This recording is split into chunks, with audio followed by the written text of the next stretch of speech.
Fin 2018, il y a une œuvre qui m'a particulièrement marqué, qui m'a ému comme rarement même. Et donc forcément, je ne pouvais pas ne pas y consacrer une vidéo. Ça me paraissait presque aberrant de ne pas le faire. Cette œuvre, c'est Gris.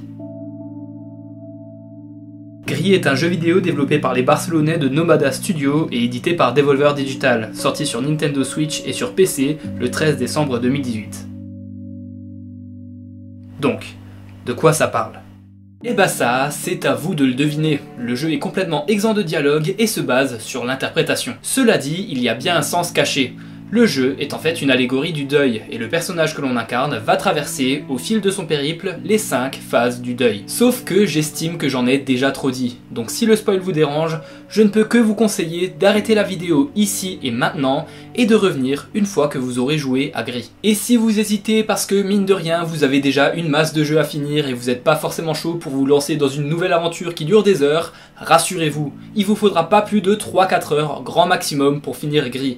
Et je suis persuadé que vous les verrez même pas passer, ces 3-4 heures. Donc procurez-vous le jeu ou regardez un let's play, mais arrêtez la vidéo ici.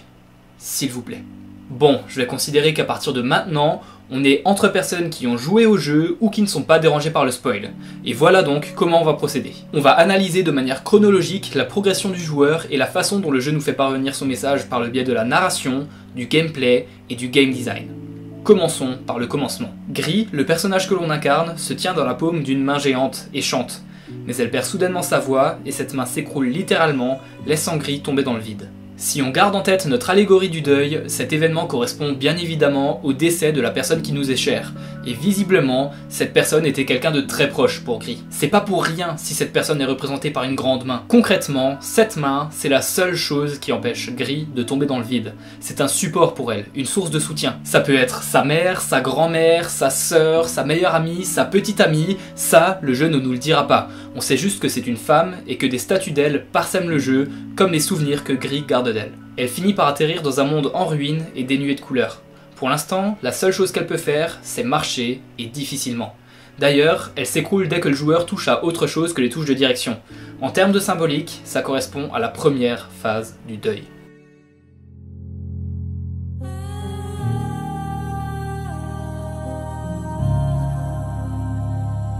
De manière générale, le déni est une phase qui est assez courte, et comme par hasard, on est là dans la séquence la plus courte du jeu. Et c'est aussi souligné par le fait que Gris retrouve rapidement sa liberté de mouvement, à l'exception de sa voix. Et le déni se caractérise aussi souvent par l'incapacité de ressentir des émotions, ce qui est souligné par le fait que les seules couleurs qui sont présentes à l'écran sont le blanc, le gris et le noir. Et il faut ajouter à ça les quelques créatures qui croisent la route de notre personnage. Elle est la seule à avancer vers la droite, tandis que tous les autres êtres vivants vont vers la gauche. Gris avance obstinément à contre-courant. Elle finit par arriver près d'une main semblable à celle qui la portait au début du jeu. Elle avance jusque dans la paume, se recroqueville et pleure. Une première couleur fait alors son apparition, le rouge.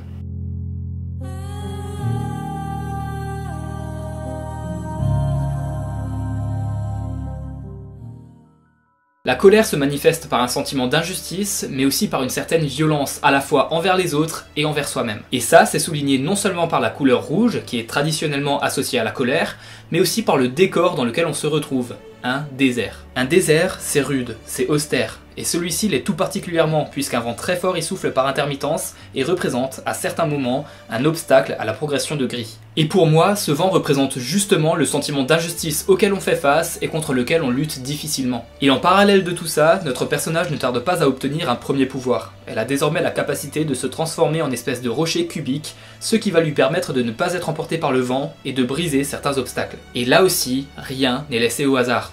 Pourquoi Gris se transforme-t-elle en cube? Parce qu'un cube, c'est une forme assez agressive dans son design. On a des arêtes et des coins de partout, on est loin de l'harmonie d'une sphère qui est une forme totalement lisse. Et le fait que Gris puisse détruire certains objets est une manière de représenter la colère que peut ressentir une personne en deuil. Et ça se remarque aussi au niveau du sound design. Regardez et écoutez. Le bruit qu'elle fait en écrasant un objet est vraiment violent et dénote avec l'atmosphère autrement très calme du début du jeu. Et c'est toujours pas fini. Parce qu'une zone bien précise de cette séquence est parsemée de petites constructions en pierre. En les voyant, il n'y a rien d'anormal, on pense qu'elles font partie du décor. Sauf que lorsqu'on passe devant, elles font un petit bruit. Et donc qu'est-ce qui se passe? Notre instinct de joueur nous pousse à penser que ces petites constructions sont importantes, qu'elles jouent un rôle. On va alors tenter d'interagir avec, et la seule chose que l'on peut faire, c'est les détruire. Sauf que ça n'a absolument aucun effet. Et donc je pense que ces petites constructions en pierre représentent en fait les personnes qui nous entourent et contre lesquelles on va se défouler sans aucune raison réellement valable lorsqu'on est dans cette phase du deuil. On arrive ensuite à nouveau sur une statue. Gris, il libère une nouvelle couleur, le vert, avant d'arriver dans un nouvel environnement, une forêt. Là non plus, la couleur et le lieu ne sont pas choisis au hasard, puisqu'ils correspondent à la troisième phase du deuil.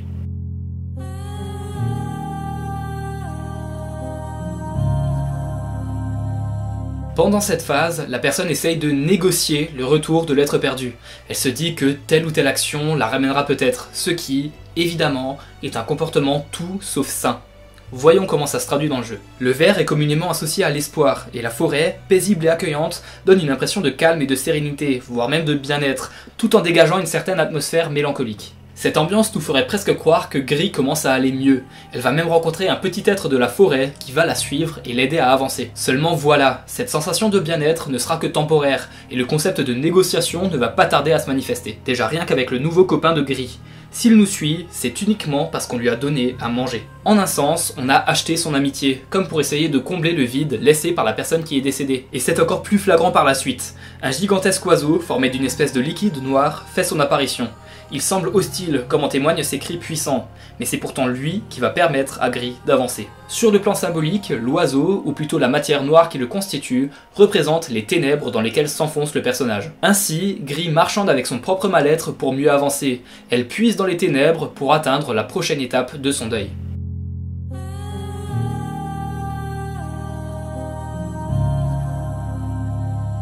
Des 5 phases du deuil, la dépression est celle qui est représentée de la manière la plus évidente. La couleur dominante est le bleu, qui est une couleur froide, et une grande partie du niveau se déroule sous l'eau, ce qui fait écho à la pression et au sentiment d'isolement que l'on ressent lorsque l'on souffre de dépression. On ajoute à ça les ténèbres qui reviennent nous traquer et sont à 2 doigts de nous engloutir, ce qui montre bien la détresse émotionnelle dans laquelle tombe le personnage. Mais certains éléments plus subtils viennent aussi renforcer cette allégorie. À un moment donné, le joueur traverse des grottes de cristaux qui, toutes les quelques secondes, laissent apparaître une sorte d'image résiduelle de Gris, dont il va falloir se servir à différents endroits pour continuer à avancer. Mais ces images se brisent en quelques secondes, représentant ainsi la fragilité aussi bien physique que psychique d'une personne atteinte de dépression. De plus, comme dans les 2 niveaux précédents, Gris débloque un nouveau pouvoir qui lui permet de se déplacer plus facilement et plus rapidement sous l'eau. Comme si, plutôt que d'essayer de sortir de cette phase, elle finissait par s'y habituer et même s'y adapter. Qui plus est, tout comme la dépression qui est généralement la phase la plus longue du processus de deuil, cette séquence est la plus longue du jeu. Mais à force de persévérance, Gris et le joueur atteignent enfin la 5e et dernière phase du deuil.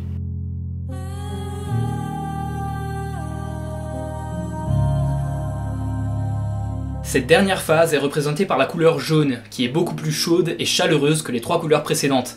Et elle non plus, elle n'a pas été choisie au hasard. Le jaune peut être associé à l'ouverture d'esprit et au contact social. Autrement dit, Gris commence à s'ouvrir à nouveau au monde. Et un nouvel élément de gameplay va dans le même sens. Elle retrouve sa voix. Gris peut à nouveau chanter. Et en chantant, elle redonne vie au monde qui l'entoure. Alors évidemment, ça va l'aider à progresser, comme par exemple à ce moment précis, dans lequel elle fait éclore de grandes fleurs qui vont lui servir de plateforme. Sauf qu'on se prend rapidement au jeu, et on fait chanter le personnage un peu partout, juste pour voir si ça a un quelconque effet sur son environnement, et juste parce qu'on le peut. Et on va faire éclore toutes les fleurs qui se trouvent sur notre chemin, presque instinctivement.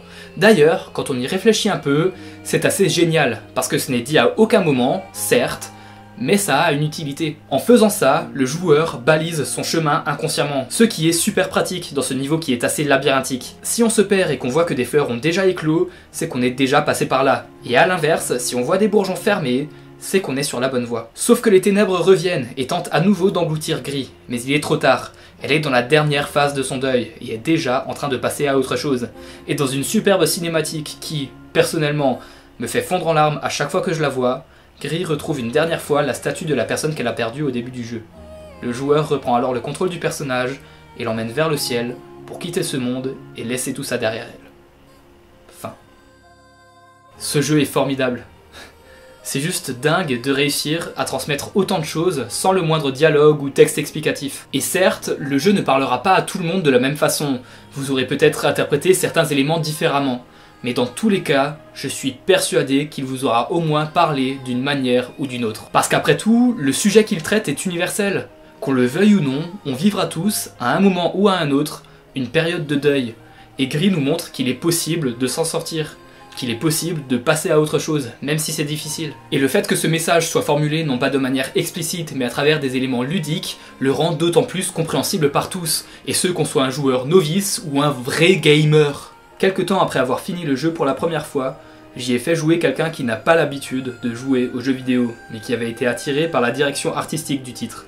Et c'était assez cool de voir cette personne s'habituer au gameplay, comprendre les différentes choses que les développeurs essayaient de lui transmettre, et même trouver des éléments que je n'avais pas remarqués avec mon regard de joueur plus expérimenté. Et pour moi, c'est exactement ce que devrait être un jeu vidéo. Quelque chose qui unit les gens, qui leur permet de discuter et de vivre des choses ensemble, et ce qu'ils soient novices ou initiés. Et je suis sincèrement très heureux de vivre à une époque où de plus en plus de jeux de la sorte sont développés, et permettent d'affirmer que le jeu vidéo est bel et bien une forme d'art.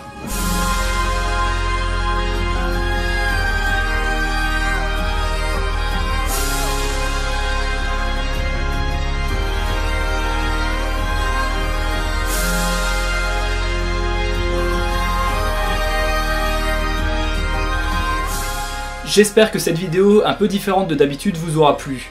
J'avais très envie de parler de Gris, sauf que j'arrivais à faire rentrer ça dans aucun de mes formats déjà existants. Du coup, je suis un peu parti en freestyle. N'hésitez pas à parler de votre expérience de jeu dans les commentaires, à mettre un pouce vers le haut, à partager et à vous abonner si cette vidéo vous a plu. Et si je vois que ça vous a plu, c'est pas impossible que je fasse une autre vidéo de ce même genre sur un autre jeu. J'ai déjà une petite idée.